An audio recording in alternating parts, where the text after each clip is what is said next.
Please stand by. Your program is about to begin. My name is Angela, and I will be your conference operator this morning. At this time, I would like to welcome everyone to Veralto Corporation's second quarter 2025 conference call. All lines have been placed on mute to prevent any background noise. After the speaker's remarks, there will be a question and answer session. If you would like to ask a question during that time, simply press star, then the number 1 on your telephone keypad. If you would like to withdraw your question, please press star, then the number 2 on your telephone keypad. I will now turn the call over to Ryan Taylor, Vice President of Investor Relations. Mr. Taylor, you may begin your conference. Good morning, everyone. Thanks for joining us on the call. With me today are Jennifer Honeycutt, our President and Chief Executive Officer, and Sameer Ralhan, our Senior Vice President and Chief Financial Officer. Today's call is simultaneously being webcast. A replay of the webcast will be available on the Investor section of our website later today under the heading Events and Presentations. A replay of this call will be available until August 7th. Yesterday, we issued our second quarter 2025 news release, earnings presentation, and supplemental materials, including information required by the SEC relating to adjusted or non-GAAP financial measures. These materials are available in the Investor section of our website, www.veralto.com, under the heading Quarterly Earnings. Reconciliations of all non-GAAP measures are also provided in the appendix of the webcast slides. Unless otherwise noted, all references to variances are on a year-over-year basis. During the call, we will make forward-looking statements within the meaning of the federal securities laws, including statements regarding events or developments that we believe or anticipate will or may occur in the future. These forward-looking statements are subject to a number of risks and uncertainties, including those set forth in our SEC filings. Actual results may differ materially from our forward-looking statements. These forward-looking statements speak only as of the date that they are made, and we do not assume any obligation to update any forward-looking statements except as required by law. And with that, I'll turn the call over to Jennifer. Thank you, Ryan, and thank you all for joining our second quarter earnings call today. At Veralto, our focus on creating shareholder value includes delivering steady, predictable growth quarter over quarter, year after year. The ability to drive consistent, predictable growth is a hallmark of the Veralto operating companies and demonstrates the durability of our business model, catalyzed by rigorous application of the Veralto Enterprise System. As part of this approach, we focus on the critical few and utilize visual daily management to drive consistent, efficient execution. This helps ensure we are supporting our customers' growth and operating objectives while enabling more efficient workflows in their daily operations. It also helps us meet our financial commitments and achieve both our short and long-term objectives. The second quarter of 2025 marks our fourth consecutive quarter of mid-single-digit core sales growth. Over that time, we increased adjusted earnings per share by nearly 13%. I want to take a moment and commend our team of 17,000 associates around the world for delivering a strong performance over the past year, particularly considering the dynamic macro environment, geopolitical landscape, and fluid trade policies. This includes standout performance by our procurement and supply chain teams, factory operations, as well as outstanding execution by our commercial teams.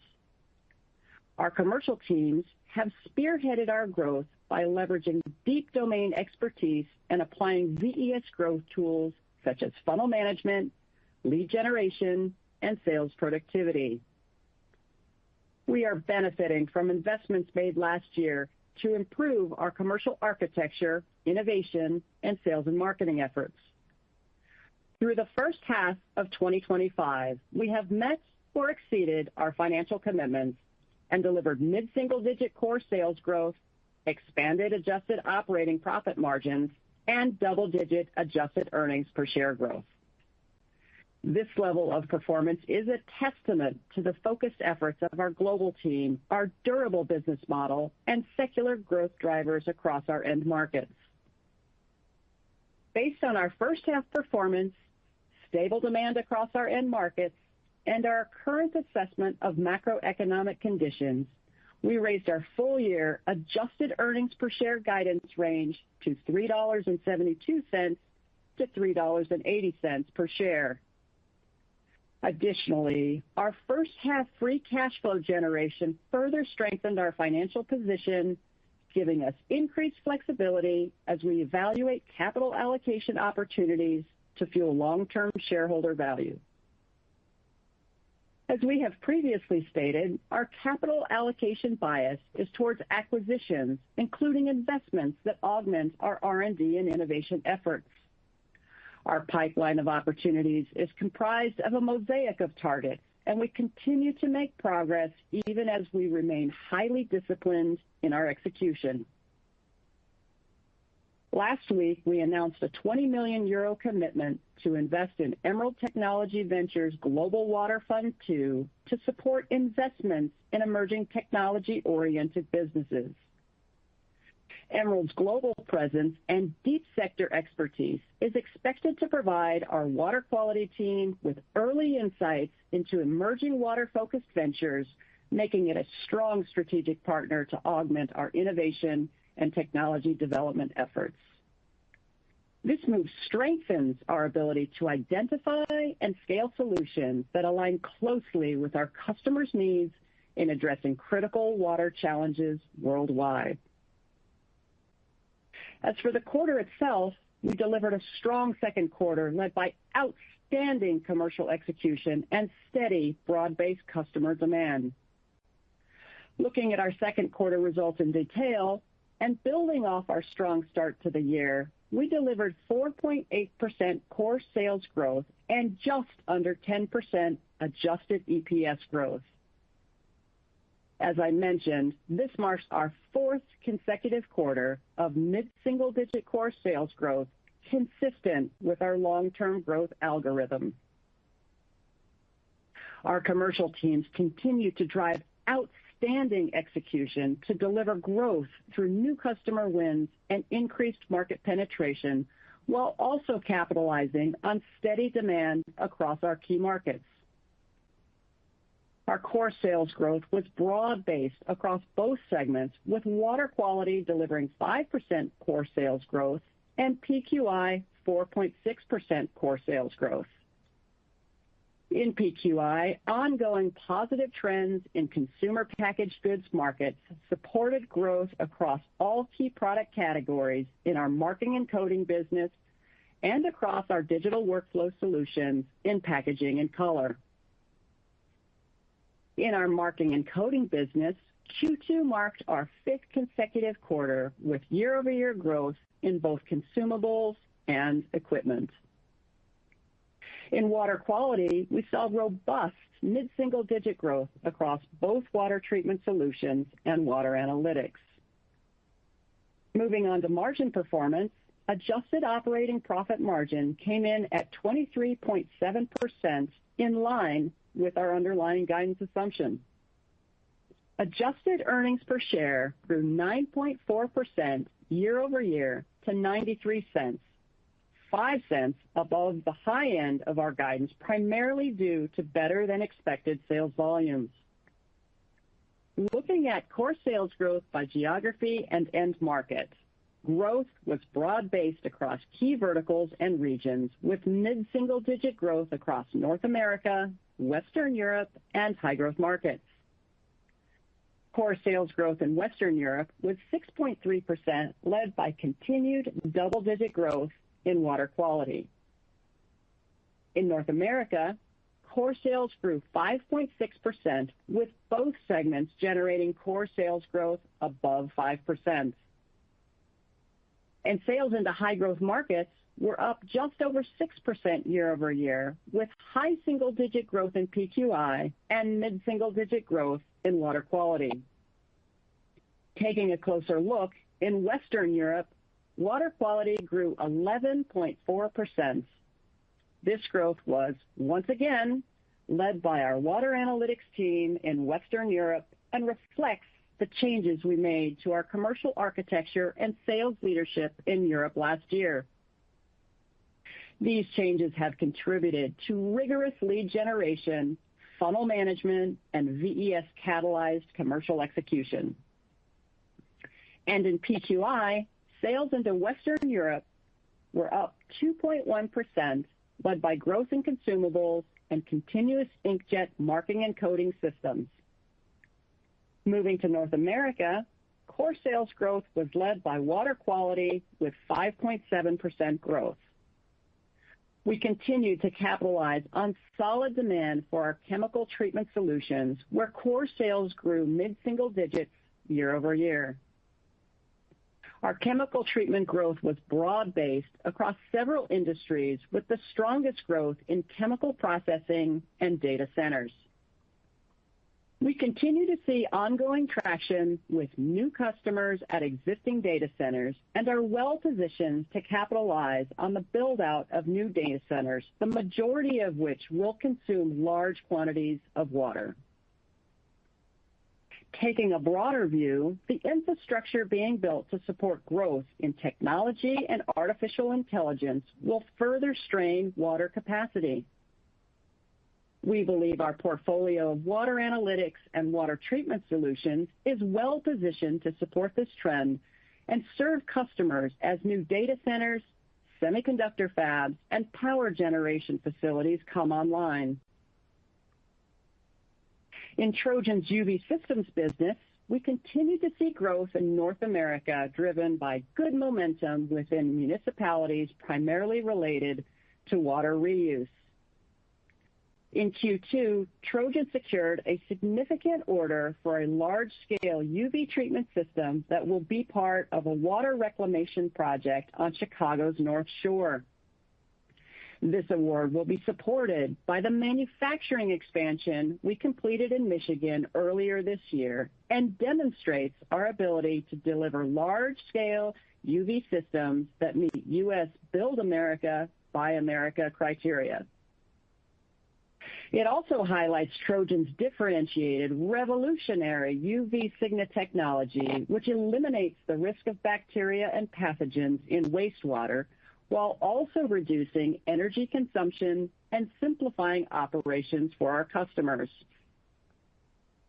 Both the public health and economic benefits of water conservation, reclamation, and reuse continue to provide opportunities for us to expand our business and support our customers' objectives to conserve water and efficiently manage its usage. We also continue to benefit from positive market trends across PQI in North America during the second quarter, with core sales growth above 5% year over year. This was primarily driven by high single-digit growth in consumables and double-digit growth in software. Demand from CPG customers continues to support steady growth for our marking and coding products and services and our packaging and color software. We also continue to drive growth in PQI through strategic initiatives and commercial excellence. In high-growth markets, core sales grew 6.1%, highlighted by strong growth in Latin America and India. Overall, we delivered another strong quarter of growth, with every one of our operating companies contributing to our Q2 results.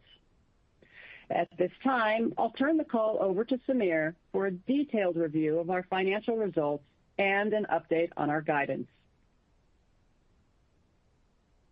Thanks, Jennifer, and good morning, everyone. I'll begin with our consolidated results for the second quarter.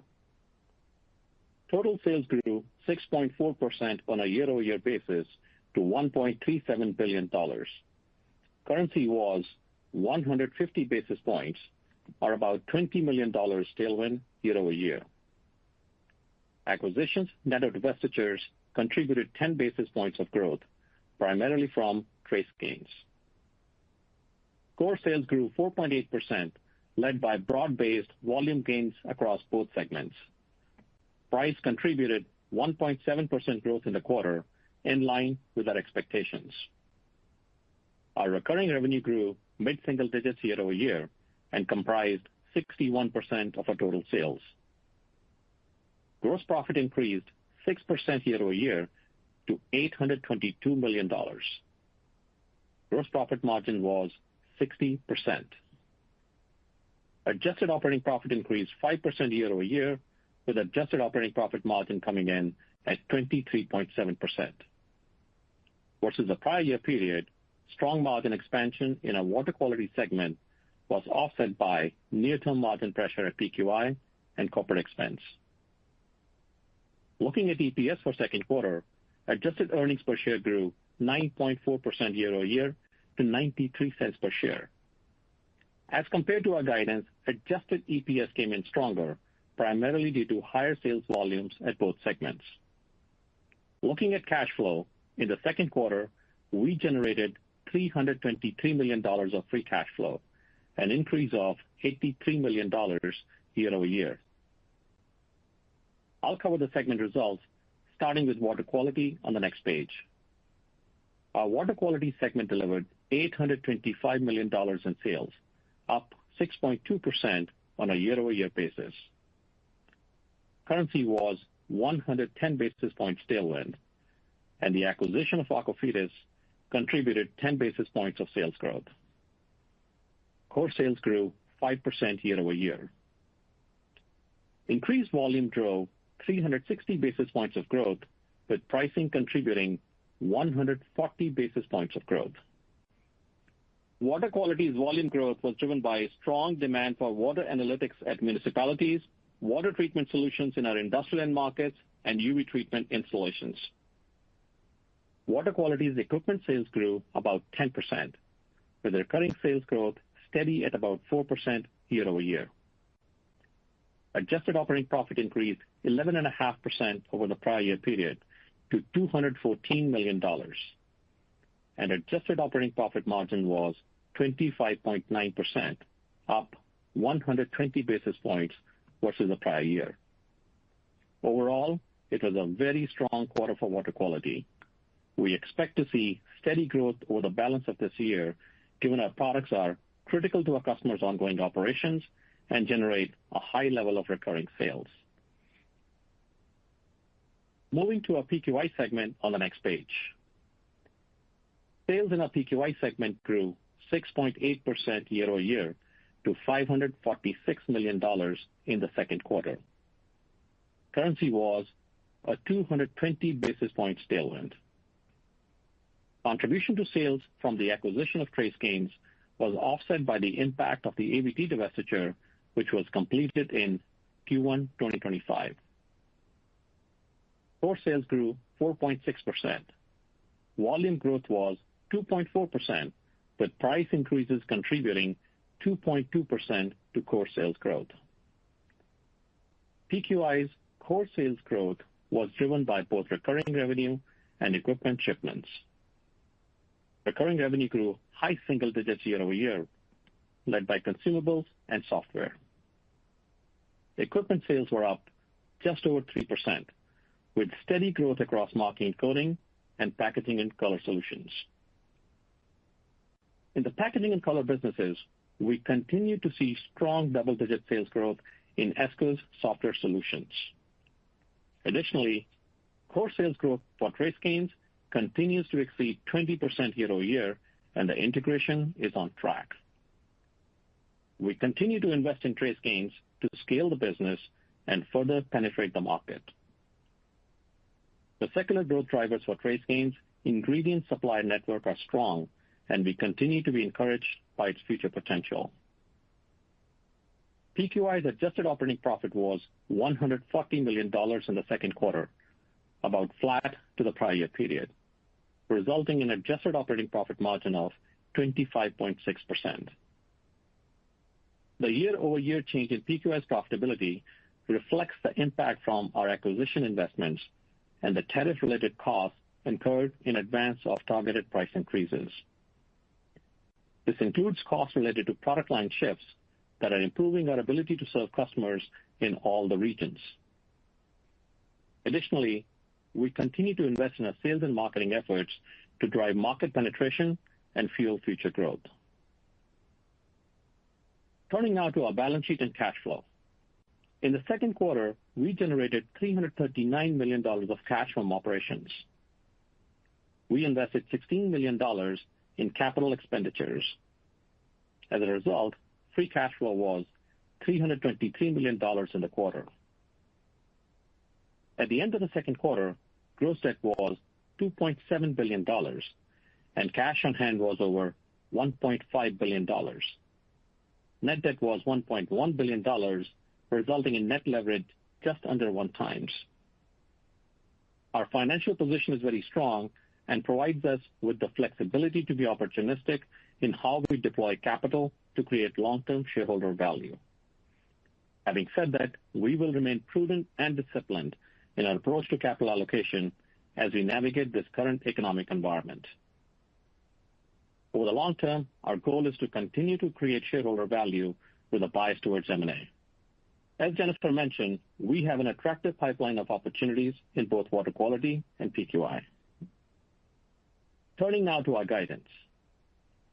Yesterday, we raised our 2025 full-year adjusted EPS guidance to $3.72 per share to $3.80 per share, up from our prior guidance of $3.60 per share to $3.70 per share. Our underlying assumptions have been updated to reflect steady demand driven by secular growth drivers in our end markets, our most recent assessment of trade policies, and currency translation. Considering the progress we continue to make on our countermeasures and the current state of tariffs, we expect a neutral net impact from tariffs on our 2025 earnings per share. Our core sales growth of 2025 is now expected to be mid-single digits, up from our prior target of low to mid-single digits. Furthermore, we now expect currency translation to be about a 1% tailwind to our full-year sales growth. Acquisition growth is expected to be modestly positive as sales contributions from TraceGains and Aquafidis are offset by the impact of AVT divestiture. Our full-year target for adjusted operating profit margin expansion remains flat to up 50 basis points year-over-year, or approximately 25 basis points expansion at the midpoint. We continue to believe this is prudent given the dynamic macroeconomic landscape. And we maintained our guidance for free cash flow conversion in the range of 90 to 100% of GAAP net income. Looking now at our third quarter guidance, we expect core sales to grow in the mid-single digit range. And our Q3 2025 guidance for adjusted EPS is 91 cents per share to 95 cents per share. That concludes my prepared remarks. At this point, I'll turn the call over to Jennifer for closing remarks. Thanks, Sameer. In summary, we had a strong first half of 2025 and are navigating a dynamic macroeconomic environment with confidence. Given the essential need for our technology solutions, our durable business model, and the secular growth drivers across our end markets, we maintain a favorable outlook for our financial performance this year. We will continue to leverage the power of the Veralto Enterprise System to drive continuous improvement and bolster our agility. Our financial position strengthened in the quarter, and we continue to evaluate opportunities to create shareholder value within our disciplined capital allocation framework. We are excited about the bright future ahead for Veralto, its associates, and the opportunities in front of us to help customers solve some of the world's biggest challenges in delivering clean water, safe food, and trusted essential goods. That concludes our prepared remarks, and at this time, we are happy to take your questions. Thanks, Jennifer. This is Ryan Taylor. Before we jump into Q&A, for transparency, I just want to point out that our geographic core sales growth on slide 5 excludes the impact from acquisitions, divestitures, and management estimates for currency translation. It is not adjusted, however, for intercompany sales, returns, or allowances. At this time, we'll go right into our normal portion of Q&A. At this time, if you would like to ask a question, please press star one on your telephone keypad.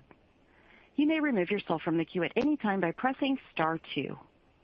Once again, that is star one to ask a question. We'll take our first question from Deane Dray with RBC Capital Markets. Your line is open. Please go ahead.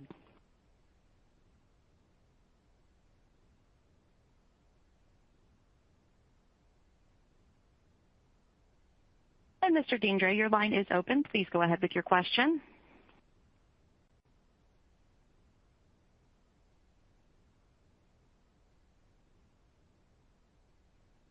And once more, Mr. Dray, your line is open. Please go ahead with your question.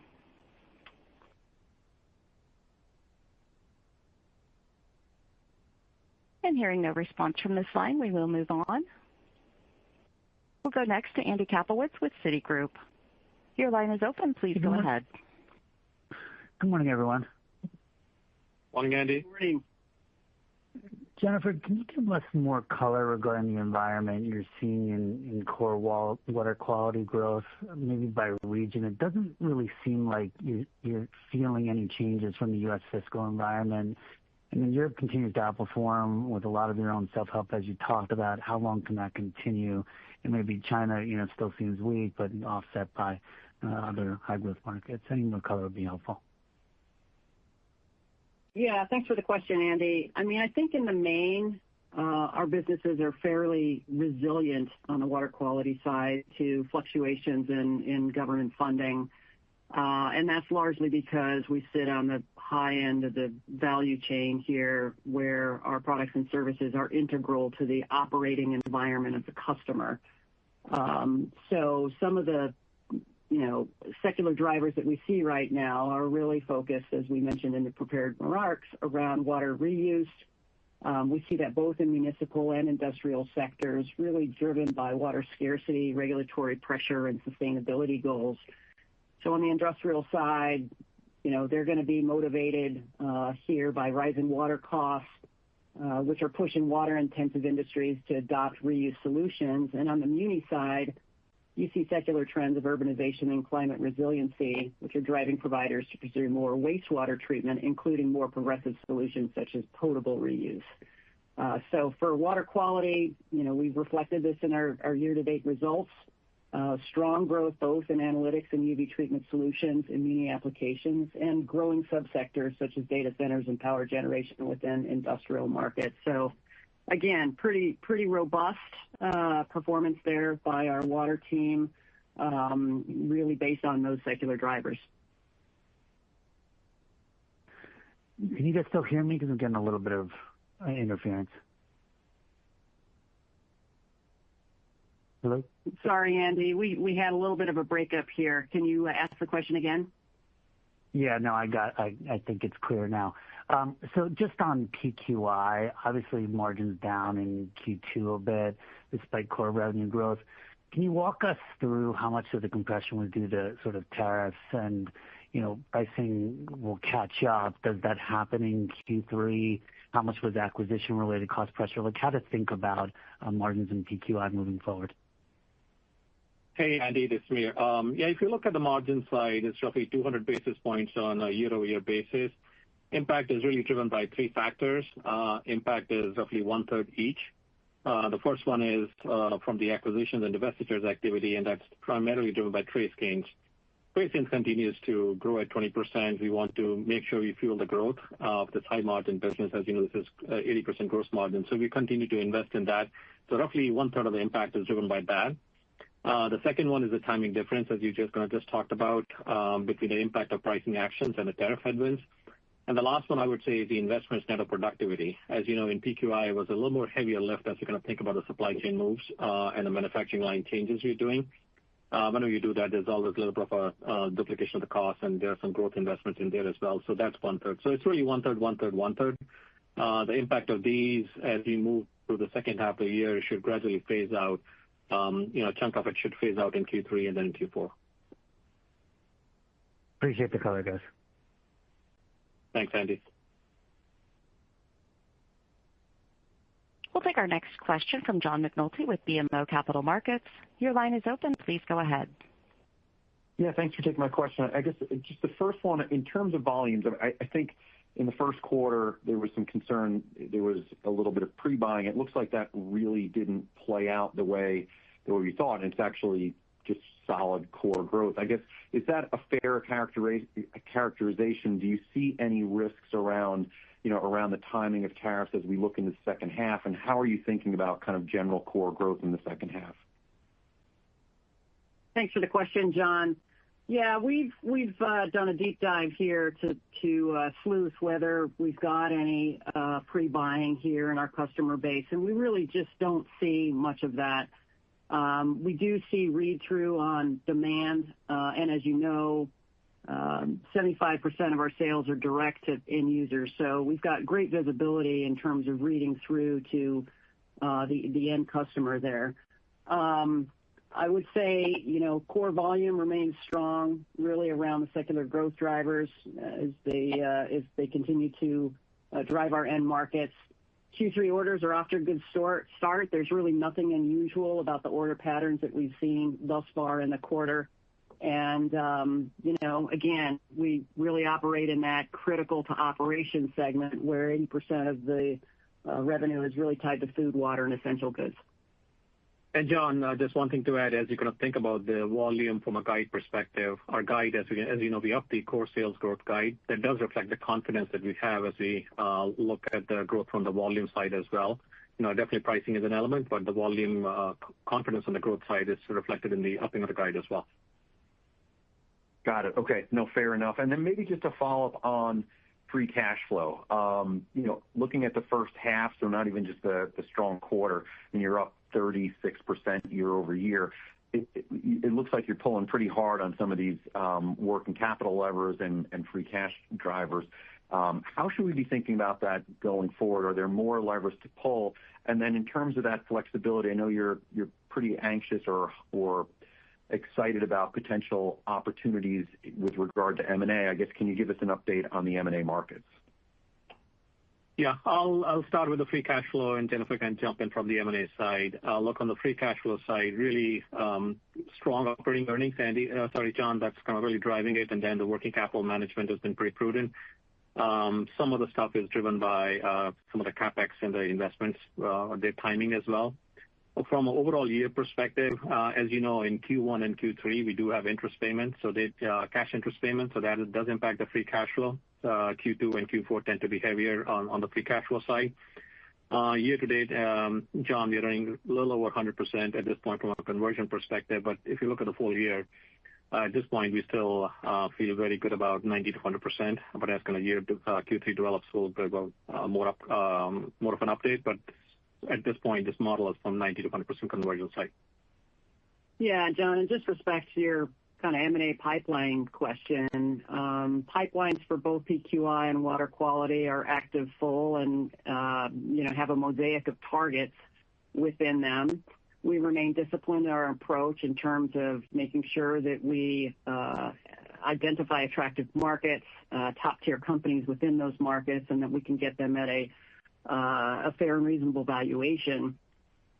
We continue to like targets with a similar operating model to ours and the durability of secular drivers that I spoke about previously, where VES can really drive growth and margin expansion for us. So current market valuations in the main, I think, remain a little bit elevated, but we continue to actively monitor opportunities, and our objective is to maintain an investment-grade balance sheet here, right? So. Got it. Thanks very much for the caller. You bet. We'll go next to Mike Halloran with Baird. Your line is open. Please go ahead. Hey, morning, everyone. Morning, Mike. So just a couple things here. Just could you help? I know Samir touched on a little bit with PQI and it was Andy's question, but maybe just help with the timing of the pricing, when that started being implemented, what pricing looks like in the back half of the year versus the front half of the year. And I suppose, you talked about a third, that 60 basis points that seems to be part more of the tariff timing. Is that re-caught in the back half of the year functionally to see kind of a sequential improvement in the back half of the year? It doesn't seem like it's embedded in guidance, but it seems like the remarks that you're making imply that there should be some sort of uptick in the back half versus 2Q because of the timing of all those things. So maybe if you could just wrap that all together for me, that'd be appreciated. Thanks, Mike. I'll start off on that. On the pricing side, the pricing was one of the elements of the countermeasures, right? As you know, we are making supply chain changes and line changes as well as part of this whole process to mitigate the tariffs and mitigate any impact for 2025. Pricing actions, Mike, we've been, as we said earlier, we've been very selective, very targeted, working very closely with the customers to make sure we are helping them in their operation side and position well for the growth side as well. So the impact that you see in the second quarter is limited. It's almost like a month kind of an impact. So you saw pricing uptick a little bit to 1.7%. We didn't reprice the backlogs. We worked very collaboratively with the customers. So we went for price increases, which are more sort of structural in nature. Expect them to continue into the second half. So we're going to start seeing the run rate impact in Q3 and Q4. There should be a little bit of an uplift from that. You're right, Mike, as we kind of move into Q3 and even more in Q4. I would say by segment, you're seeing it faster in water quality. And in PQI, just given how the contractual nature of the transactions work, it's going to come more in the second half of Q3 and in Q4. But for the full year, we fully expect to offset the impact. Okay, and so just then to the margin piece, sequentially there should be an uptick into the back half of the year as the pricing timing comes in, and given kind of the moving pieces around the cost side associated with all that, or does the cost piece of it come through and kind of mitigate the benefit sequentially such that it's pretty stable? Yeah, from a dollar basis, yes, you're going to start picking up, right? On a percent basis, Mike, Q3 is going to be like Q2, maybe a little bit up, but really more like a Q2. And then Q4, of course, you're going to start seeing the full run rate impact. So that should be meaningfully better than Q3. Okay, great. Thank you. Appreciate it. Thanks, Mike. We'll go next to Deane Dray with RBC Capital Markets. Your line is open. Please go ahead. Thank you. Good morning, everyone. You guys hear me okay this time? Yeah, good morning, Dean. Hello, Dean. I promise you it wasn't user error on my part, but either way, here we are. Hey, I was interested that you made a reference that you had made some investments in TraceGains. So, are you adding salespeople? Just, what kind of investments and what kind of returns you're expecting? Yeah, thanks for the question, Dean. TraceGains continues to be a great performer for us, continuing to clock well over 20% growth in that business. And the investments we're making really are mostly commercially oriented headcount. So sales feet on the street, going to reach to more regions, particularly as we work with the synergy between both TraceGains and ESCO, where ESCO's got a strong position in enterprise accounts and can pull TraceGains up to those accounts. And TraceGains has got a strong position in sort of mid-market accounts, pulling ESCO into those opportunities as well. So some R&D investment to accelerate new product development as well as sales investment. And it's an investment that we feel strong about, just based on making sure that they have a fast start.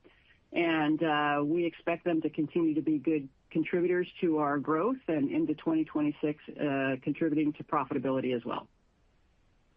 That's all good to hear. And then just a question on the data center opportunity. It is truly the fastest growing vertical for the industrials, and not surprised given the water use, how critically important it is to have the water quality at the right standards. Can you just talk about your go-to-market approach? Is there an opportunity to have a modular offering, or is it more of type of one-off testing? Just very interested in your approach here in this market. Yeah, thank you. You broke up a little bit, Dean. Am I coming through clearly? Yes? Okay, Yeah. Great. I think I got the gist of your question really around data centers and how we're approaching data centers to capture that fast growing market. Data centers for us is really a strong play for ChemTreat.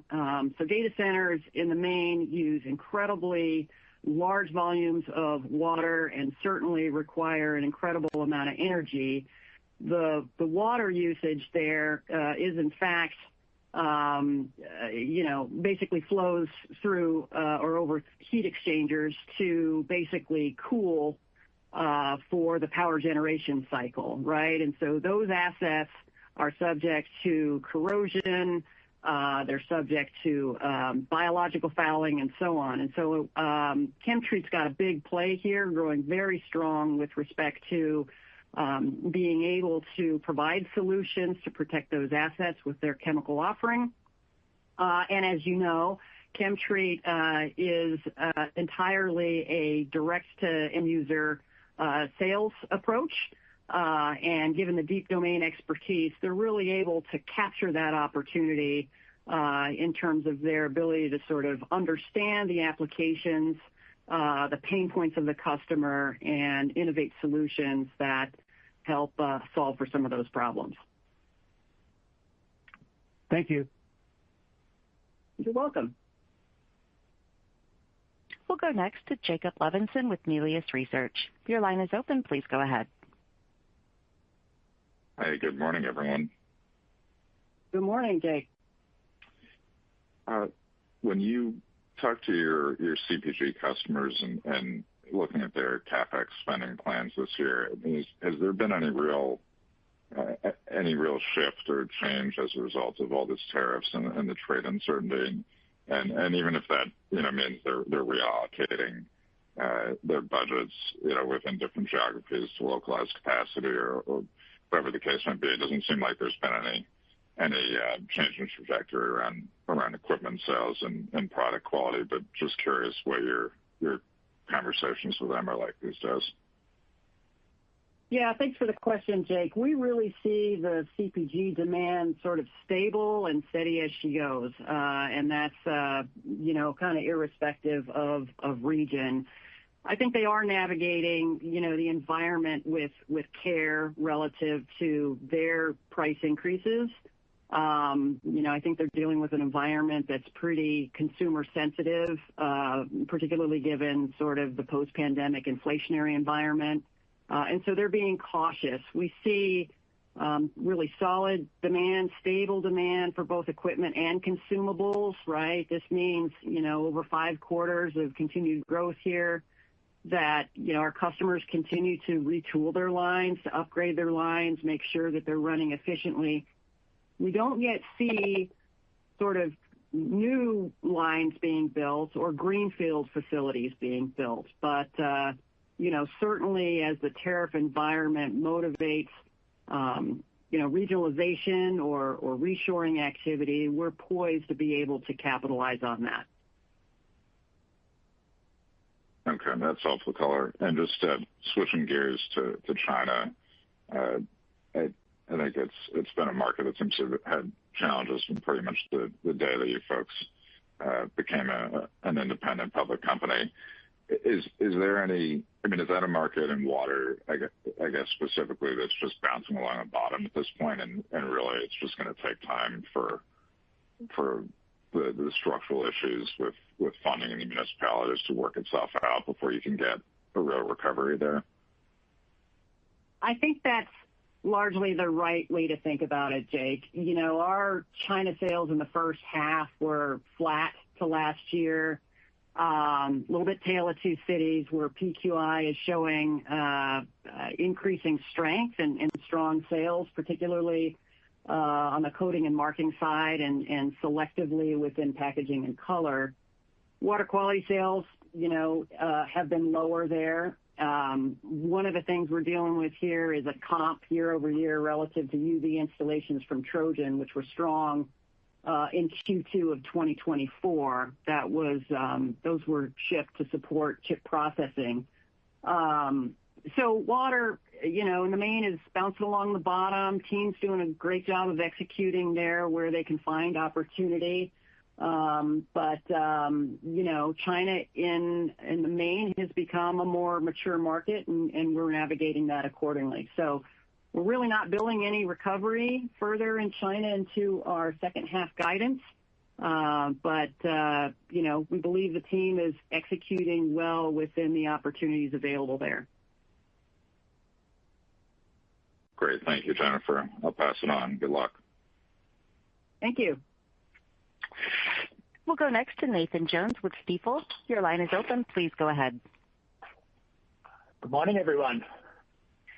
Good morning, Nathan. Jennifer, last quarter, I asked you about the disruption that was going on from trade policy, and you were pretty excited about the opportunities from a competitive standpoint that could present themselves to Veralto. So maybe with a quarter under your belt and at least a little bit more clarity on what that trade policy outlook might be, can you update us on your thoughts around where you believe Veralto is competitively advantaged and how you're going about taking advantage of that to gain market share? Yeah, I think one of the things we see here is really the strong execution of the teams relative to applying the Veralto Enterprise System, right? We've invested a fair amount relative to our commercial execution, funnel management, lead generation, product launch excellence, growth rooms, and commercial architecture.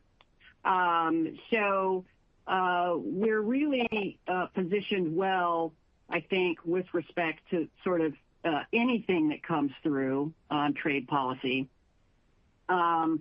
Fluctuations in trade largely don't have a significant impact on us, apart from sort of the tariff adjustments that we've been making relative to shifting line manufacturing and the like. But if we think about trade relative to some of the like MAHA and things to that effect, we think that's going to provide incrementally a tailwind for us as ingredients change and the like. So not a huge impact from trade changes, but we're using VES to really sort of position ourselves well to respond dynamically in the markets that we're in. And Nathan, maybe can I just add one more thing is, as you kind of think about how we are positioned to take advantage is really by having the, region for region kind of manufacturing. And a great proof point is what Jennifer mentioned earlier in the prepared remarks is the project in Chicago, right? By making the investment in Michigan, being able to provide products which is more compliant with, Build America, Buy America, those kind of things really help us position well from a competitive perspective. So to think about things like that can really help us position to take advantage of the trade policies. I guess my follow-up question then, I'm going to ask you about the UK specifically. There's obviously been a lot of news about the water utility picture in the UK recently. Can you talk about how you view that as an opportunity for increased spending by water utilities in the UK and your ability to take advantage of that? Yeah, I think we're well positioned whenever we see these kinds of episodes, regardless of geography. Again, 75% of our sales are direct to customer. And so, we're able to sort of not only identify those opportunities, but capitalize on them locally. So we're well positioned to take advantage of that, and we will do so. Okay, thanks for taking my questions. We'll go next to Andrew Buscaglia with BNP Paribas. Your line is open. Please go ahead. Hey, good morning, everyone. Good morning. I just want to ask on the recycle reuse opportunity with data centers.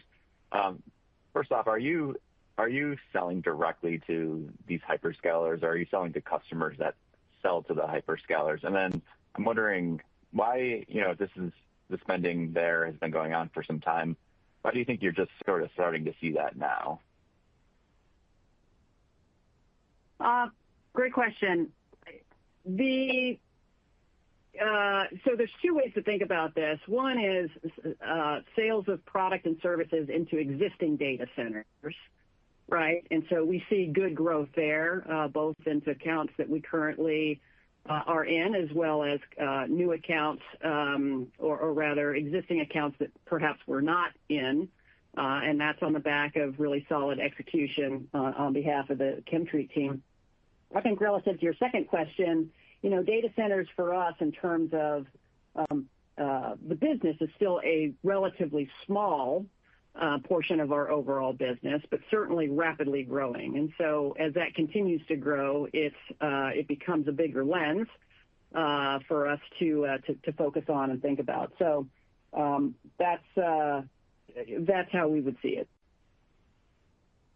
Okay, and then are you able to quantify what portion of your growth this quarter came from that, or any way to kind of quantify, percentage of sales that this could be longer term for you? No, I think, Andrew, at this point, it's still a small number, as Jennifer said, as a total part of the business. So we don't disclose that. But as it continues to grow, of course, more details to come. Okay. Thank you. Thanks, Andrew.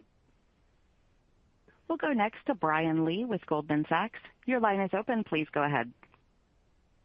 Hey, good morning, everyone. Thanks for taking the question. Hey, Brian. Hi, good morning. Most of mine have been covered, but I wanted to ask maybe two quick sort of modeling-oriented questions. One, so you're going back to the kind of the margin view for the rest of the year. It sounded like pricing tailwinds are going to hit a bit more in 4Q than you have the better sales growth view for the year. So, I mean, it would imply maybe more of a margin uplift into year-end versus what you're forecasting. So maybe some of the puts and takes into year-end for margins. Are you expecting increased investment into 4Q like last year, or is there anything else just maybe offsetting potentially higher margin expansion potential into the year-end? Yeah, Brian, thanks for the question. As you're going to look at the margin side, right, our approach is very similar on the guidance front that we had in Q2. Overall, given all the moving pieces still on the tariff side, and things are getting to a better place, by the way, with every day now, but things are still fluid, so we just wanted to be a little conservative and maintain our full-year margin guide from 0 to flat to 50 basis points, so effectively 20 bits to the middle. The midpoint. So you're right. Look, at this point, we're going to see a bigger improvement in Q4. In that, we have built in some assumptions as we kind of laid out last year, right, that, look, Q4 is a time when we look at once we're done with the strategy, once we're done with the budget, so we have the resources that are lined up along with the strategy to execute in 2026. So, yeah, to the extent that we end up taking some actions, we build some of that into the guidance process. All right, fair enough. And then I know you guys called out China, kind of spoke to sort of the headwinds you continue to see there. I think across most geos you saw strength. But in Western Europe, PQI, I thought that was maybe a bit weaker than anticipated. Can you kind of speak to what you saw in the quarter? Is there anything going on in that particular end market and geo, and any views on kind of what the trend line could look like there for the rest of the year? Thank you. Yeah, thanks for the question, Brian. Western Europe, certainly we continue to see steady growth in consumables and continuous inkjet marking and coding systems. Q2 for PQI down sequentially from Q1, mostly related to timing of new equipment sales. Looking at the data, there's really nothing concerning here. I will say that year-to-date growth for PQI in Europe is up 6%, and certainly with our direct sales force, we're going to continue to monitor and adjust accordingly. All right, thanks a lot. You bet. We'll go next to Andrew Krill with Deutsche Bank. Your line is open. Please go ahead. Hi, thanks. Good morning, everyone. I want to ask another question on Western Europe, actually. So I think on a more positive side, just water quality at 11% growth in Europe, 2 quarters in a row is impressive. So maybe just can you give us some more a sense of the opportunity there? I think you said the investments are paying off, but are you taking share? And maybe like how long could this type of growth persist, or do you think, we could have a little bit of moderation in the back half of this year? Thanks. Yeah, thanks for the question. Certainly our water business continues to have really great growth there in Europe. And I think what we see as a demarcation relative to the U.S., for instance, is that Europe tends to have a stronger focus on water reuse and investing there. So we see, good strong municipal growth there as they think about water reuse and reclaim and so on. And we mentioned before that on the back of some of the structural changes we made to the sales team relative to commercial architecture and really getting back to basics in terms of commercial execution through using VES, I think we're just seeing the team execute really well there, both with focus and rigor in using the tool set. We'll see how things continue to progress here. We've got a positive outlook in terms of ongoing demand and have built that into the guide accordingly. And Andrew, one thing is kind of look at it ties back to the comment that Nathan has well made, right, on the UK side. So overall, as you're going to think how the investments are happening, so they'll put some secular growth drivers, and we're making the investments as well. As you noticed, right, we bought Aquafidis over there, added to the portfolio. So we continue to make the right investments in Europe so that we can sustain the growth. Okay, great. Thank you. That was very helpful. And then just on July, you mentioned that orders are going well, kind of consistent with what you would expect. And wanted to ask, it seems like trade deals across the globe are, being, the handshakes are happening. Just any sign that is like helping with customer confidence as we go into the back half of the year? Thanks. I think it's largely reducing confusion, right? And I think, customers, they're not necessarily changing their demand patterns over that, right? We remain sort of essential to the daily operations of all of our customers, just in terms of being critical to demonstrating clean water, safe food, and trusted essential goods. That's going to continue. But I do think there's less, agitation or concern relative to making sure and having things settle down a little bit, which will read through, I think, in confidence. But for our businesses, it's really steady as she goes. Great. Thank you. This is Ryan again. Thanks, Andrew, and thanks for everybody that joined the call. We appreciate the interest and engagement. At this time, we do need to end the call. We know we have some analysts in the queue that didn't get a chance to ask questions. We'll circle back with you next time around. And as always, I'll be available throughout the day and in the next few days to answer any follow-up questions. Thanks again for joining our Q2 call, and we'll talk to you next time. This does conclude today's program. Thank you for your participation. You may disconnect at any time.